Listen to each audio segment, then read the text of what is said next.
Hola, ¿qué tal amigos? ¿Cómo están? Bienvenidos una vez más aquí a su espacio favorito, La Cepetera, este podcast en donde hablamos acerca de todo aquello que tiene que ver con el teatro, en donde entrevistamos creadores, creativos, ejecutantes, técnicos y todos aquellos que tienen que ver con el desarrollo de este quehacer teatral en nuestro país.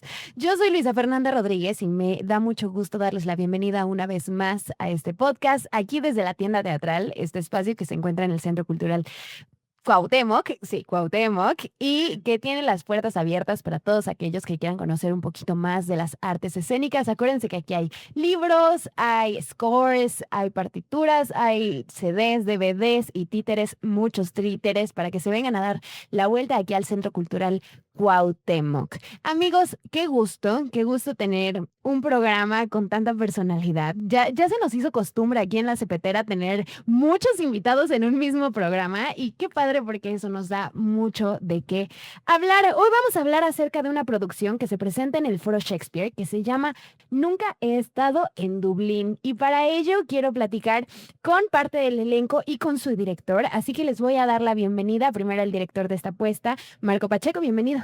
Gracias, hola, buenas tardes, muchas gracias. Me encanta que se aplauden entre ellos. Sí, Me sí, encanta. sí. Me encanta. Y parte del elenco, que además está conformado por Miguel Tercero, que hoy no nos acompaña, pero bienvenida Daniela Méndez. Y Ay, muchas gracias. los maestros Silverio Palacios, bienvenido. ¡Bravo! Y Mónica Huarte. ¡Bravo! Antes de comenzar con, me encanta que traen su propia porra. Antes de comenzar con hablar acerca de Nunca he estado en Dublín, me gustaría mucho hablar de ustedes como creadores escénicos, como intérpretes, como humanos que se acercan a las artes. Algo que me gusta hablar mucho dentro del programa es acerca de que los artistas somos niños que lo lograron, que jugaron en serio. Entonces, cuéntenme cuál es la historia de ese niño que de repente dijo, quiero hacer teatro, quiero hacer arte, en su caso quiero hacer mucho cine, mucha serie. ¿Y cómo es que llegan a esto? Cuéntenme su mito de origen, quien quiera empezar. Maestro, ya que tiene el micrófono en la mano. No, no, pues es que me remitiste a mi infancia inmediatamente y bueno, pues eso implica un esfuerzo. Porque vaya que estamos un poco alejados de esa etapa. Desde luego que sí, porque no lo había pensado como, o sea, un niño que lo logró. No sé, yo me recuerdo y me veo a ese niño que siento que en aquel entonces yo sentía que tenía un contacto natural, orgánico con el inglés. Y luego entonces lo que yo encuentro es en el teatro en la actualidad es eso. O sea, todo el universo que tú vas descubriendo segundo a segundo en la escena viva. Entonces yo veía, no sé, una planta y podía vincularme con ella, veía el sol, veía el amanecer, veía los ríos, el agua puede correr, el sonido, todo eso, toda la naturaleza, sentía que estaba a disposición mía y que yo era parte de ese universo. Luego entonces cuando llego a la escena veo que puedo de alguna forma representar ese tipo de relación con él. Para mí el teatro es un universo, siempre cada función es un universo por descubrir. Qué maravilla, muchas gracias. Ya que vamos en orden, Mónica. Oh my God, pues yo sí era una niña que les hacía shows a mis tíos, a mis primos. Pobrecito.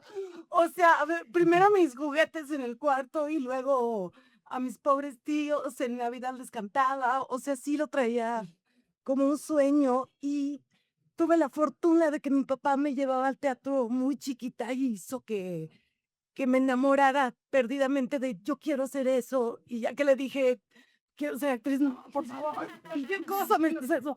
Pero él fue el culpable porque me enseñó ese mundo y sí, no hay nadie en mi familia que se dedique a esto, pero pues sí, gracias a que vi teatro de chiquita es que lo quise hacer y aquí estoy. Muchas gracias, Mónica. Marcos. Pues creo que tiene que ver mucho con el juego, ¿no? Cuando era niño jugaba, pues sí, eso, me encantaba mucho jugar. Y bueno, luego pasaron situaciones familiares donde uno tiene que dejar de jugar por un tiempo y tiene que atender a la familia y hacerse cargo de las familias y las hermanas y el hijo se convierte en medio papá y entonces dejé de jugar muy joven y como que nunca terminé mi infancia como tal, ¿no? Porque me tocó entrarle pues a llevar, ¿no? La batuta a ser grande, pues, ¿no?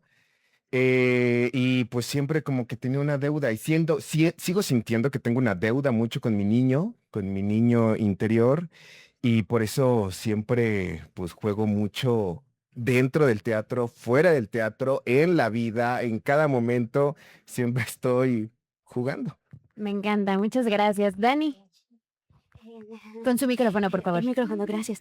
Este, pues yo creo que yo no lo tengo tan claro el momento en el que lo decidí de niña. Siento que lo decidí ya grande, ya que estaba ya por entrar a la universidad casi, que fue como, sí, es eso, que lo que quiero. Pero bueno, en mi contexto, allá, este, mi mamá también me llevaba muchísimo al teatro, que el teatro de princesitas, el teatro musical, el teatro, mucho teatro que yo recuerdo muchísimo. Y mi abuela es pintora y pianista, entonces en mi casa siempre había música, siempre había como mucha arte, pues. E igual cuando yo les dije que quería estudiar algo de arte, fue así de, ah, pero ¿por qué? ¿Cómo así, no? Y yo como de que es que, ¿cómo les sorprende si toda mi vida crecí de esa forma? O sea, como que, sí, no sé, crecí mucho con mis abuelos, entonces siento que eso me ayudó. Y pues ya nada, creo que eso, me gusta también muchísimo jugar y en el teatro encontré mucho libertad de sorprenderme y de sorprenderme de mí misma y del mundo, ¿no? De hasta dónde uno puede llegar en la ficción, ¿no? Eso, como las sorpresas y el asombro y así. Me encanta. Sí. Muchas gracias, Dani. Sí. Estos niños que en algún momento soñaron o adolescentes que en algún momento soñaron, también tuvieron que tomar la decisión de profesionalizarse, ¿no? De ahora vamos a jugar en serio. Y eso creo que es algo que me maravilla mucho del teatro, el que adultos de muchas edades pueden citarse un día a jugar. ¿Cuál es tu primer día, Mónica? O la primera vez que tú recuerdes que dijiste, wow, ya estoy haciendo esto en serio. ¿En qué proyecto fue? Con micrófono, por favor, de preferencia. La primera vez que dije estoy ya en serio, bueno, fue en la prepa. En la prepa me quedé en un musical que se llama Anju y nos fuimos a Canadá. O sea, nos invitaron a Canadá a presentar la obra y ahí sentí que, pues sí, que ya era. Además, yo era la protagonista, entonces sentí que ya tenía todo el peso sobre mis hombros y dije, esto ya va en serio. Pero profesional que me pagaran fue hace 30 años en una obra que se llamó Sotobacomache, que fue mi primera obra de teatro. Y ahí ya recibí un sueldo, porque en la prepa, pues, solo era por amor al arte. Más bien yo pagaba por estar, casi, casi. Por contrátenme, por favor. Maestra Silverio, ¿cómo es la primera vez que dice, ok, esto ya va en serio y ya estoy arriba de un escenario profesional? ¿Cuándo fue? ¿Cuándo fue? Quizá estaba en alguna muestra nacional de teatro, porque yo empecé a actuar jugando, como cualquier, yo pensaba cursar otra carrera, cursé una carrera como maestro de educación artística y después quería estudiar música o estudiar medicina o estudiar arquitectura, algo que tuviera que ver con bueno, la ciencia o las artes, ¿no? Y resulta pero mientras hacía teatro universitario en mi tierra, en Colima, la compañía de teatro de la Universidad de Colima. Y pues alguna vez fuimos a un festival de teatro, no sé, en Estados Unidos, en El Paso, Texas, y yo representaba, era el protagónico de esa obra y pues actué. Yo, bueno, está padre. Y me dieron un premio. Yo dije, "Sí, ¿cómo? Sí, te van a, o sea, aparte de que me podían dar alguna compensación y eso, es que y entonces empecé a pensar, quizás sirvo para esto, ¿no? Para esto. ¿No? Digo, aparte de barrer, trapear, hacer cosas que uno hace, por ejemplo, ahorita, que casi no llegaba justo porque estaba haciendo la aseo de la casa, pero bueno. Aparte de eso, dije, sirve para actuar. Sí, yo creo que tenía 18 años y había empezado a actuar desde los 15, pero siempre jugando. 18 años cuando dije, probablemente sirva para esto, y tomé la decisión de buscar una escuela de actuación para entonces. El Cool Cut, ¿sí? Y después, digo, tú me corregirás si tengo alguna información incorrecta. Hubo un tiempo en que estuviste en la Compañía Nacional, ¿cierto? Ah, sí, digamos que fui un actor que recurrente en la compañía, todavía la compañía no estaba estable, digamos, no tenía un elenco estable. Antes del formato que ya le dio el maestro Luis de Tavira. Exactamente, y entonces yo participaba casi año con año en un montaje de la compañía. Estuve yendo a varios festivales cervantinos. Entonces llegó, se estableció la compañía y yo ya no apliqué, tenía otros proyectos y ya no, pues me quedé fuera, digamos, de esa estructura, pero pues siempre he hecho teatro de alguna manera, por aquí y por allá y ahora aquí. Nunca he estado en Dublín, pero yo sí estoy. Ay, sí. Muchas gracias. Dani, tú eres muy joven. Yo soy muy Tú joven. eres muy joven, Soy muy pero ¿cómo joven. ha sido integrarte a los chava. escenarios profesionales? Pues mi integración, o sea, como así, como... ¿Cómo lo has vivido? Mi Porque experiencia. algo que creo que les gusta mucho a los espectadores de la Cepetera, ahora nombrados a Cepeteritos, es que siempre todas las historias son distintas, ¿no? Y nunca hay un camino correcto de cómo llegar a dedicarte a esto profesionalmente y realmente no hay un instructivo que te diga primero la escuela y luego esto, ¿no? Hay muchos que no pasaron la escuela y se dedican a esto, o hay muchos que pasaron la escuela y sí se dedican a esto. Sí. Todos tenemos caminos completamente distintos, pero ahora estás en la escena profesional. ¿Cómo llegas aquí? Pues aquí llegué por azares del destino. Bueno, Marco me invitó a hacer una lectura, literal. Y me dijo, no, pues es que andamos trabajando con una actriz, pero quiero como ideas, frescura y alguien que no tenga miedo a regarla, ¿no? Y yo, bueno, como siempre la riego, soy yo, ¿no? Ya no tengo miedo, ya ni modo.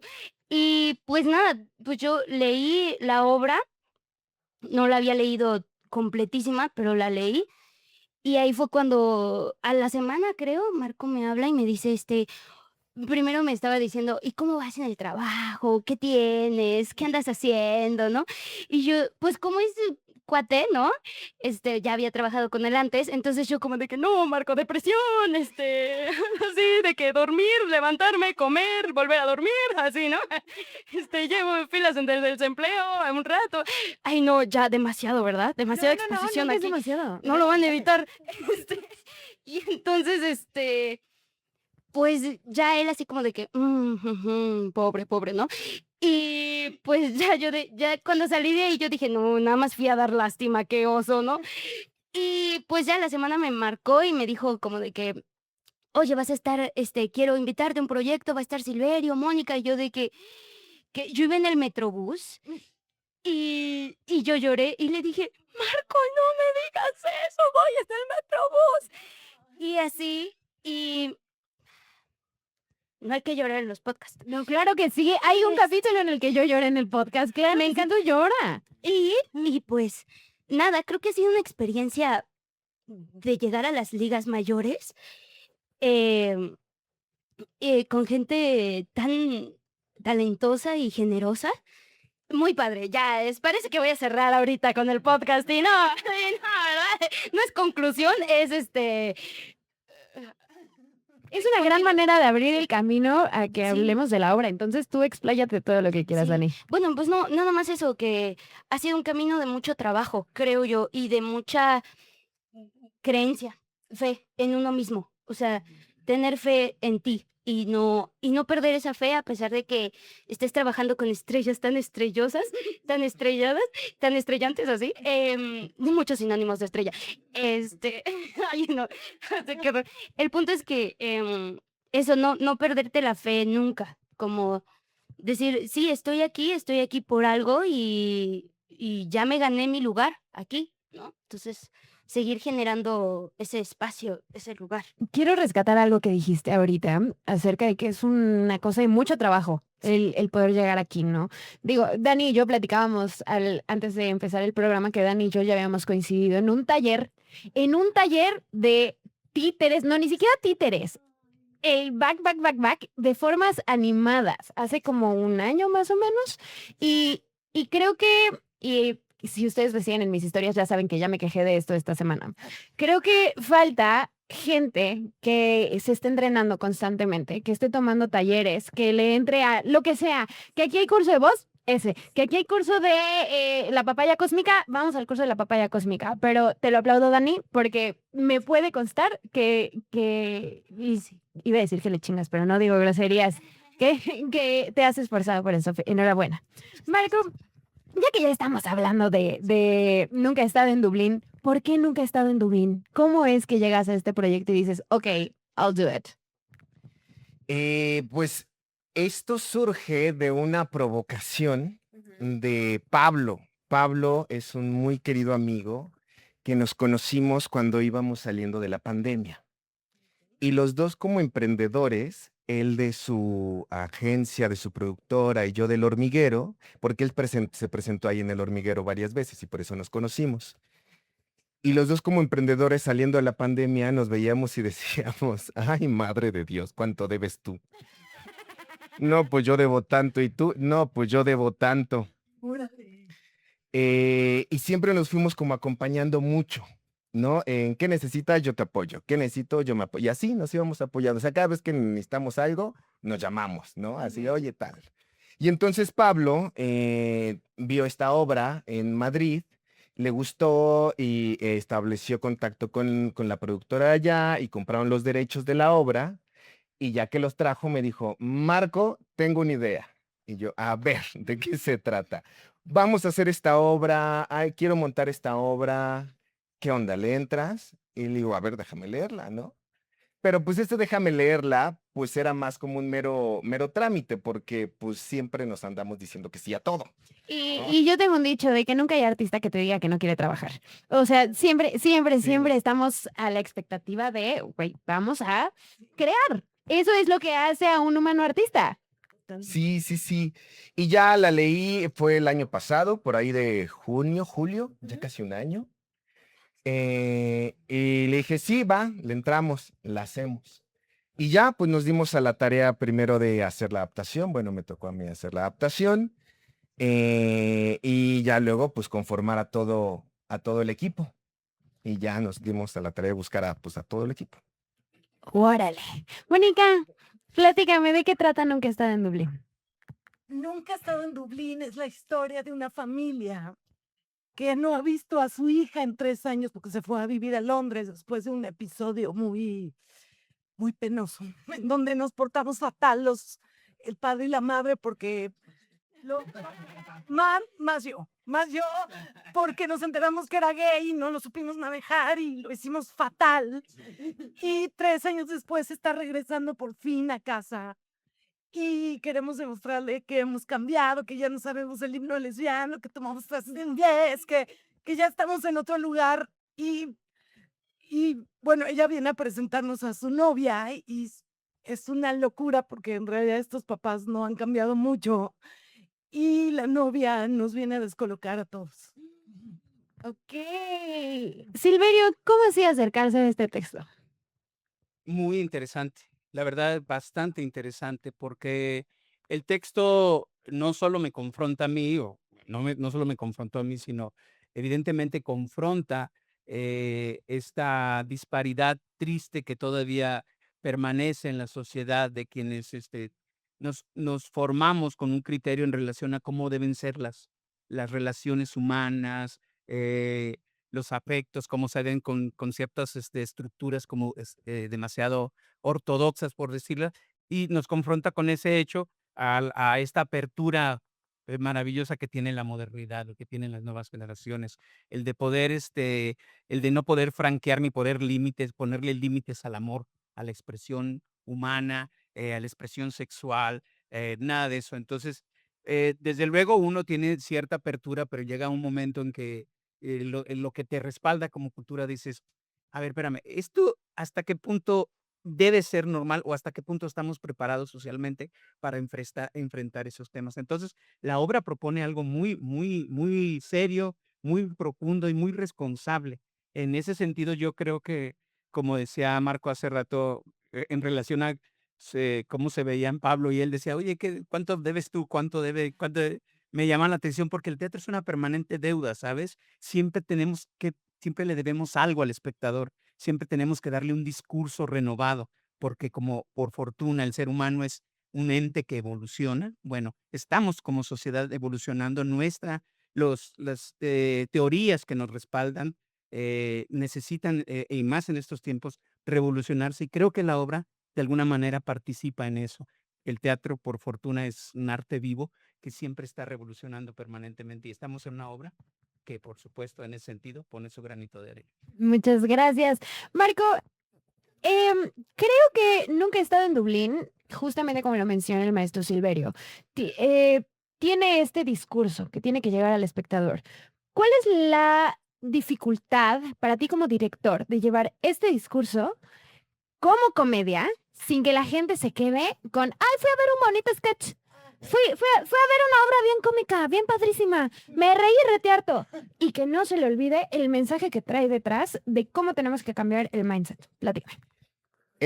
Yo lo vislumbro como diferentes líneas narrativas. Al final, uno cuando está construyendo escena, hay diferentes líneas que tú vas armando y que van narrando y que le van contando al espectador, ¿no? Desde el drama, desde el discurso, desde el tiempo, la luz, la música. Y uno va componiendo cada una de estas líneas desde fuera, ¿no? Y vas moviendo las cosas para que al final en el espectador termine la figuración de sentido y él complete todos estos pequeños datos, estos pequeños momentos, estos pequeños detalles, porque la obra tiene muchísimo detalle en la mesa, en las cenas, en las relaciones, en los contactos, está llena de detalles que nos llenan justamente el mensaje que comenta el maestro Silverio, ¿no? Para dotar de este mensaje que queremos que llegue al espectador. Y la comedia, bueno, híjole, creo que la comedia es nuestro tono como sociedad mexicana. Claro. ¿No? Me gusta trabajar mucho en nuestra identidad chilanga. Yo soy chilango, yo soy de Pantitlán, orgullosamente. Me ha tocado vivir muchas vicisitudes de Nunca había esta escuchado a ciudad. alguien que dijera eso. No, Soy hombre, sí. orgullosamente de Pantitlán. Me encantó, Orgullosamente de me encantó. Pantitlán. Sí, claro. Quiero hacer un sí. póster. Sí, sí. Sí, y sí hay mucha gente, ¿eh? Y hay mucho teatro de Pantitlán. Mucho teatro de Pantitlán, sí, sí, sí. Y entonces retratar esa identidad de nuestra cultura, de nuestra mexicanidad, no desde el cliché, no desde un sketch, desde las relaciones y cómo estos personajes intentan e intentan e intentan algo y no les sale y no les sale y no les sale. Y ese sobreponerse al fracaso, además creo que es algo bien, bien identitario mexicano. Siempre salir adelante, siempre cómo buscar salir adelante. Claramente entiendo muchísimo tu postura y me parece muy interesante el cómo llevarlo a cabo con los actores, ¿no?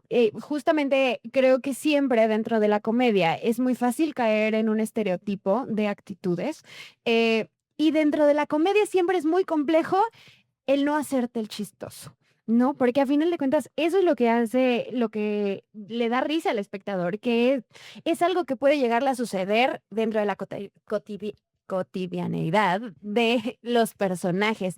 Dani, ¿cómo ha sido para ti el acercarte a tu personaje y al lado de tres monstruos de la escena? Porque tenemos que hablar de que Miguel también tiene ya una carrera. Él empezó desde chiquitito. Sí, Cuenta. sí. Pues creo que lo principal fue el análisis de texto. El primer acercamiento que tuvimos como actores todos fue analizar el texto y ver justamente los detalles y las profundidades discursivas que tenía el texto, ¿no? Ya de ahí, pues híjole, sí está bueno, sí está buena la pregunta. La verdad es que ha sido un viajezote encontrar a Verónica en mí, porque mi personaje se llama Verónica, y Te quiero mucho, me caes muy bien, de verdad. Lo tenía que decir. la neurodivergencia pega duro. No, pues eso, creo que he observado mucho cómo trabajan mis compañeros también, la comedia. Creo que mi personaje es el personaje que es el frijolito en el arroz, o sea, no justamente hablaba con Miguel hace poco de que yo estaba acostumbrada a tener a los personajes que hacen reír y este personaje no hace reír. Mi personaje no es el cómico en la obra, ¿no? Entonces, como que acercarme desde esa es en serio, y es en serio, como tú dices, no buscar la risa, sino es de verdad muy en serio para mí todo lo que está sucediendo, muy serio aparte. Em, Eso ha sido todo un viaje como explorar ese otro lado de la comedia y no ser el Augusto, sino ser el cara blanca, hablando de clowns. Em, que porque hay un Augusto y hay un cara blanca, da risa, ¿no? Porque a uno de los 2 no le da risa algo, ¿no? Entonces, eso, también explorar el cara blanca de los chistes, pues, ha sido muy, muy jugoso. Y observar a Silverio, como me decía Marco, que llena cada espacio, Mónica con su presencia y Miguel que todo el tiempo está como súper pendiente y como gatito siento a la expectativa de qué va a pasar. Eso, siento que he aprendido mucho de mis compañeros también, como para crecer el personaje. Muchas gracias, Dani. Para ustedes dos, el que me guste contestar, ¿cómo ha sido acercarse a estos personajes desde encontrar la comedia y encontrar el cómo lograr el gran recibimiento que ha tenido en el público esta obra? Porque es real que he visto varias reseñas que dicen que es una obra que el público ha querido mucho. Pues en mi caso creo que desde que la leí dije, esto es diversión absoluta. O sea, un texto que estás en tu casa y te la estás pasando bien, ya te dice, sí, como que ya dices, aquí hay algo que está vivo, que me habla, que va a gustar, porque s- sí, está muy bien escrito, es muy inteligente. Y para Luzma, yo como que tuve como la conciencia todo el tiempo de que había que divertirse en escena, que es algo fundamental, que sí está bien buscar todas las capas que hemos buscado, pero si no hay el gozo y el estrés de este personaje y la angustia y el querer hacerlo bien todo el tiempo, no tenía sentido estar en esta obra si no te la pasas bien. Número uno. Y número dos, como que me ocupé mucho de que sí tenga un quiebre este personaje para que se vea todo lo que hay debajo de de esta cosa encantadora que tiene, porque es un personaje que hace todo mal, pero pues, o sea, es muy divertida. Y creo que justo buscarle ese momento donde ya no puede más y se rompe fue importante para mí como encontrarlo, porque sí, para que veas todo el viaje de esta mujer y tenga sentido entender qué hay debajo y qué está en juego. Y sí, ha sido una delicia. O sea, es de esos personajes que dices, qué regalo del universo que me toque hacer a esta mujer todos los miércoles. Sí. O sea, y me desperté y dije, hoy me toca Luzma. O sea, como que dije, qué padre, qué dicha, qué gozo. Y si no es desde ahí, no le veo sentido a nada. O sea, tiene que ser siempre desde ahí. Me parece muy interesante esto que mencionas acerca de encontrar los diferentes matices y niveles que puede tener un personaje, porque creo que a la vista de cualquier persona que no tenga conocimiento acerca de nuestro quehacer artístico, creo que podría ser muy fácil decir que es más difícil llorar que hacer reír. Es todo lo contrario. Y encontrar humanidad en un personaje que puede llegar a ser chistoso, puede llegar a ser muy difícil, porque podríamos dejarlo en el payasito de la clase, ¿no?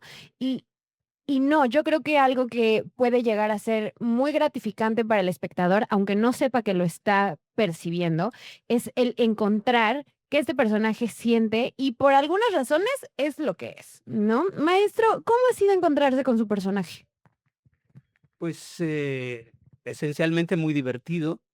Sé que divertirse implica una responsabilidad muy especial, creo. Yo siempre he pensado que, al contrario de lo que dice la gente y en relación a lo que acabas de mencionar de que es más difícil, digamos, hacer reír que llorar, eh, siempre he pensado que alcanzar plenitud, es decir, estar en ese estado en que definitivamente todo te sonríe, todo tu organismo sonríe, tus células están activas, vívidas, implica algo, un sobreesfuerzo muy especial y que por alguna razón, por cultura, no hacemos valga la redundancia, el esfuerzo por mantener ese estado, ¿no?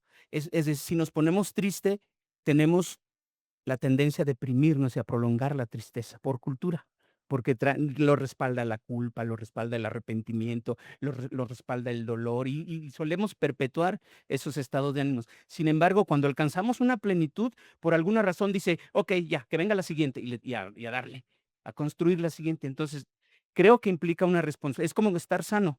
Por qué no, si trabajas para estar sano físicamente, fuerte, físicamente resistente, no trabajas para perpetuar tus plenitudes? Porque no trabajas para prolongar tus alegrías. Y creo que el teatro tiene esa virtud de pronto de ofrecerle al espectador, y mi personaje, nuestro personaje y la obra en sí, la puesta en escena de Marco, tiene esa virtud de decirle a la gente, hey, vamos a reírnos y vamos a reírnos de nosotros mismos y vamos a hacerlo no solo en el primer chiste o en el primer meme que se te antoje, sino durante casi 2 horas que dura la obra. Y hagámoslo responsablemente porque vamos a desahogar todas estas trabas que tenemos de manera conjunta. O sea, hay una especie de comunión entre el espectador y nosotros, o sea, una unión del común, de lo que ellos tienen como expectativa para nosotros y nosotros para con ellos, en términos de que nunca sabemos cómo va a reaccionar el público.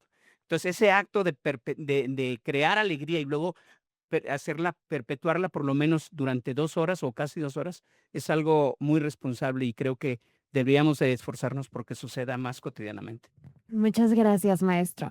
La siguiente pregunta que voy a hacer va a ir igual para los 4, para que vayan pensando su respuesta. ¿Qué le dirían a su yo artista de hace 10 años con respecto a lo que están haciendo ahorita? ¿Qué lograron? ¿Qué no? ¿Qué perciben diferente en ustedes respecto a esa persona que fueron hace 10 años? Y como mi dedito seleccionador tiene que empezar por alguien, va a ser por Marco. Es que Dani dijo que no quería ir primera nunca. ¿Qué le diría yo a mi yo de hace 10 años, mi yo artista de hace 10 años? ¿Qué has descubierto? Ajá. ¿Qué dijiste tú que...? ¿Qué le diría yo a mi yo de hace 10 años? Ajá, ¿No era al revés? ¿No el de hace 10 años le diría al de ahora? no, al revés. ¿Qué le diría el de ahorita al del pasado? Sí, y sí. Sí, ¿qué has encontrado de distinto en lo que quieres transmitir con tu arte? ¿Qué has encontrado de distinto en lo que logras ahorita? Expláyate. Me voy a explayar y voy a tratar de ser muy conciso. Que el teatro, lo que sucede arriba de la escena es solamente el 30% de lo que es el teatro. Que apostar por el impacto y el beneficio vale muchísimo más que apostar por la fama y glamour, la foto, el figurar. Claro. Que sí abre el hormiguero, que nos va a ir muy bien, que confíe. Y que goce el momento, que confíe en esa intuición. Yo me dejo guiar mucho por las intuiciones y a veces cuesta trabajo, ¿no? Pero como que siempre me ha gustado entrar a cada proceso a perderme para encontrar cosas, no llegar ya sabiendo todo. Y eso no solamente en procesos creativos, sino en muchos procesos de vida, pues, ¿no? Y eso creo que he aprendido, a que el impacto del teatro va mucho más allá de solamente la escena. De lo que se trata es de tocar vidas. Y no solamente del espectador, sino de los hacedores, de los jóvenes, de las comunidades, de todas las personas que están alrededor de este hecho social.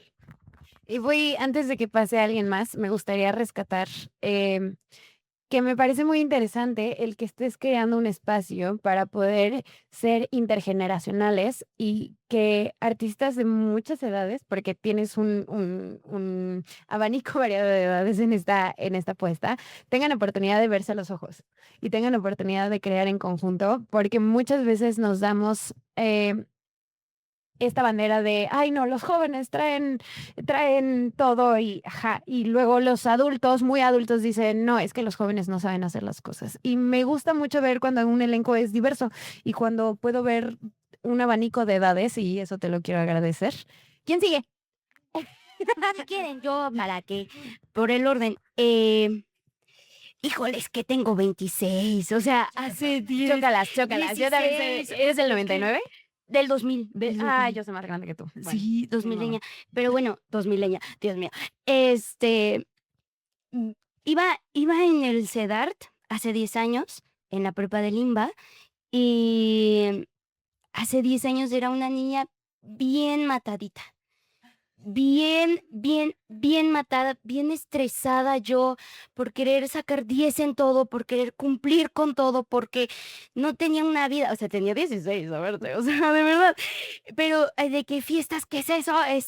No sé qué es eso, o sea, no, o sea, como que creo que le diría a mi chica de hace 10 años que se relaje, que disfrute más la prepa, porque es la prepa y pues se tiene que divertir más en lugar de andar de matadita. Este, que que se relaje eso, que confíe en el proceso y que lo disfrute. Creo que todos diríamos que lo disfrute más. Creo que todos diríamos que lo disfrute más, pero eso sí, que lo disfrute más, que se estrese menos por querer cumplir con todo y solo fluya porque sí va a salir. O sea, sí se va a cumplir todo lo que tienes que entregar, lo que tienes que hacer, todas las entrar a la universidad, sí vas a entrar, sí vas a entrar. Y así, eso le diría, que disfrute más el proceso y en general, así a la de ayer también le diría lo mismo. Dani, la de ayer, disfruta más el proceso. Muchas Y gracias, Dani. sí. Maestros, ¿quién quiere empezar? Creo que yo he aprendido, o sea, hace 10 años era un hambre por saber más, por tomar 80 cursos, y lo sigo haciendo porque lo sigo haciendo, pero fui a España a un taller con Juan Carlos Corazza y me dijo, quiero que te acuestes en el piso, ya llegaste, ya eres, ya relájate, ya disfruta un poco lo que dice Dani.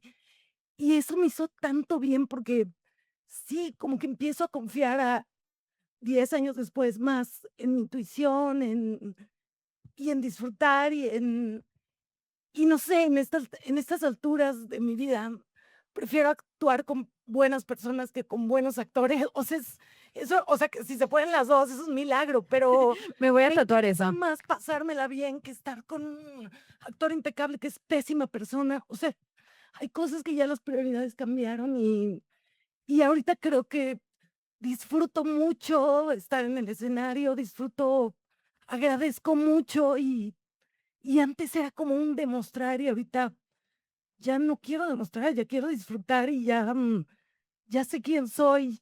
Sí, ha cambiado algo de la autoestima que me ha hecho mucho bien. Muchas gracias, Mónica. Híjole, pues, ¿qué le diría yo a Silverio de hace 10 años?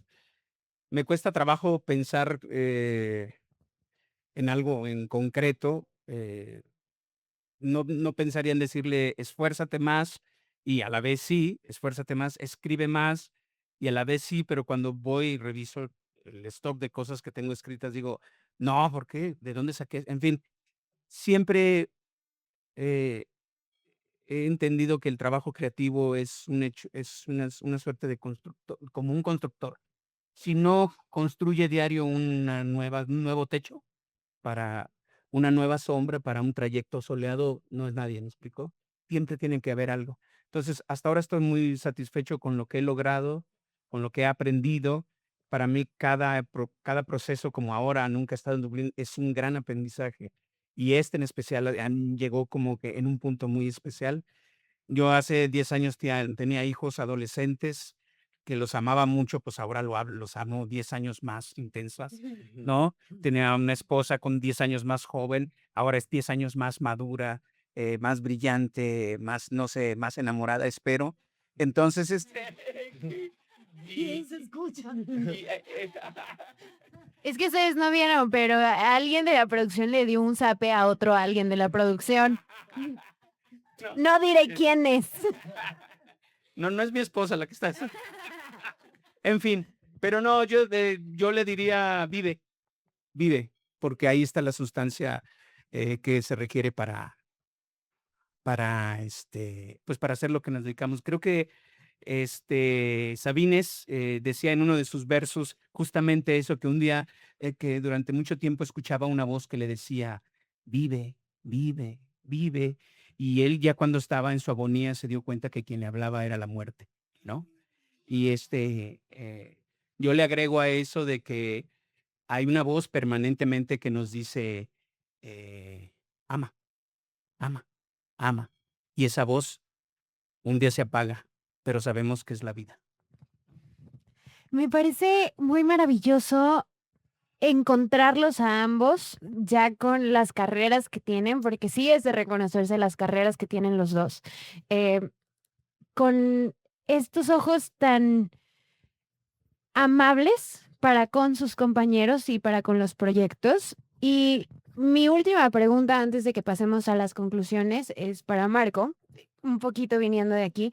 ¿Cómo ha sido dirigir a estas dos estrellas? Me intriga mucho. Sí, a mí también me intriga mucho. Me encantó. Fue un reto. Fue hermoso, pues. O sea, me gustan los retos. Me gustan los retos. Suelo ser muy aventado, muy osado, ¿no? Me gusta enfrentarme a cosas y para mí fue primero un honor y se los dije el primer día. Digo, para mí hacer esto es un honor. Eh, Nunca me imaginé yo, mi niño, cuando decidió estudiar teatro, cuando lo aceptaron en el CUT, Mucho jamás. cutero aquí, ¿eh? Mucho cutero. Somos tres cuteros. Nunca, nunca lo imaginé, pues, o sea, yo los veía en cine, en tele, además, Moni, Es Moni, un tengo una ícono. historia, porque cuando nos dieron un reconocimiento, Moni estaba ahí, Moni fue, o sea, fue, sí. El hormiguero, los premios Metro, el hormiguero, y bueno, fue brincar y Sí, no los conoció. no, sí, ay, no, fue muy bello. Y pues fue un reto, pero también de escucha, pues de saber la responsabilidad que tenía de estar a la altura de eso, de entender el ente creativo de cada uno, de cada una, y sobre eso proponer, orientar, y es que es mágico, pues es que es una maravilla, o sea, hacen arcos dramáticos impresionantes, crean ventanas emocionales fantásticas. Yo recuerdo mucho cuando estaba en la escuela que David Holguín nos decía, este personaje está mostrando esto, pero siente esto y en verdad está pensando acá, ¿no? Y yo dije, ¿qué es eso? No entiendo nada. Y cuando los vi a ellos dije, claro, lo están haciendo. Era eso lo que decía David Holguín. No, porque construyen acá, hay una línea narrativa y además dejan ver el trasfondo y la emoción de sus personajes, una cosa muy bella y de mucha responsabilidad. Pues enhorabuena, espero que este montaje les traiga muchos regalos a los 5, contando a Miguel. Están en el Foro Shakespeare los miércoles a las... 8:30. ¿Hasta qué día? 8 de julio. 8 de julio. Ahí lo tienen, amigos, para que vayan. Me gustaría unas últimas palabras de cada quien. Daniela Méndez. Pues nada, vengan a gozar con nosotros al Foro Shakespeare. Es una obra de muchísima reflexión, padrísima, que pues nosotros nos la pasamos bien bomba, chicles, gomitas. Nos la pasamos genial, de verdad. Es muchísima risa con estos compañeros que de verdad uno tiene que ponerse muy durito para no reírse entre nosotros, sí, así. Y pues nada, eso. Gracias por el espacio también. Y gracias, Marco. Este es un muy buen lugar para darte las gracias. Y gracias a ustedes, compañeros, todos. Gracias a ti, Mona. Y pues, gracias ya. Me encantó. Marco Pacheco. La comedia se disfruta y se hace con mucha seriedad para que realmente suceda. Y estos grandes actores están tan comprometidos, tan entregados, que vale muchísimo el gozo ir a disfrutarlos, verlos, dar más del 100% ahí arriba, tan comprometidos, tan entregados. Los invitamos No se pierdan, nunca he estado en Dublín. Se la van a pasar realmente muy bien. Muchas gracias, Silverio Palacios. No, pues gracias, CPT, muchas gracias por recibirnos en su podcast y pues nosotros somos el elenco de Nunca he estado en Dublín. Shakespeare todos los miércoles hasta el 8 de julio, 8:30 de la noche, ahí te vemos. Muchas gracias, Mónica Huarte. Pues agradecerte esta entrevista porque estuvo Gracias. muy entrañable recordar a nuestros niños y ver qué le dirías a tu, o sea, se me hizo una entrevista muy original, muy profunda, muy bella. Gracias. Agradecerle a la CPT que, bueno, llevamos años con ustedes, o sea, es muy hermoso su amor por el teatro y conocer este espacio espectacular. Y nada, invitarlos a que vengan a ver Nunca he estado en Dublín y que de verdad van a salir diferentes a cómo entraron y de eso se trata el teatro. Muchas gracias a los 4, gracias a la ACPT por hacer este podcast posible, gracias a la tienda teatral por abrirnos las puertas de su espacio, gracias a GUM Producciones por hacer este podcast. Yo me despido, mi nombre es Luisa Fernanda Rodríguez y te pido que solo por hoy no dejes ninguna butaca vacía. Adiós.